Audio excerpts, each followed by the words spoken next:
મહાબલેશ્વરમાંથી હવે નીકળીએ છીએ. જોઈ લીધું, બધું ફરી લીધું. આ મહાબલેશ્વરનું મુસાફરખાનું છે. જો અમે રવાનગી કરીશું. રેડી કરી દીધી છે બેગ, જો છત્રી, આ બધું રેડી જ રાખવું પડશે. જ્યાં સુધી લશ્કરીમાં નહીં બેસીએ તો સુધી આ હાથમાં રાખવું છે. ઘડીકમાં વરસાદ પડે. જે અમે રહેતા હતા આપણા વાળાની ગેસ્ટ હાઉસ છે. વાઈફાઈ બધું છે. વેટિંગ રૂમ છે. વેટિંગ માટે કોઈ રૂમ ખાલી ના કર્યો હોય, વેટિંગ કરવાનું હોય તો વેટિંગ રૂમ છે.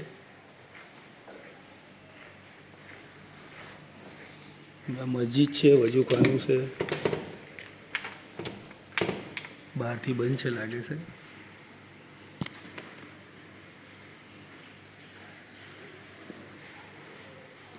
અમારે રૂમમાં અહીંથી જવાનું હતું. સારું છે, ફેન્સી વીઆઈપી રૂમ છે. Checking checkout. અને બહાર નીકળીએ એટલે વાત જ ના કરશો તમે. પહેલું તો પલળી જ જાઓ. સ્કૂલનો છોકરો છે,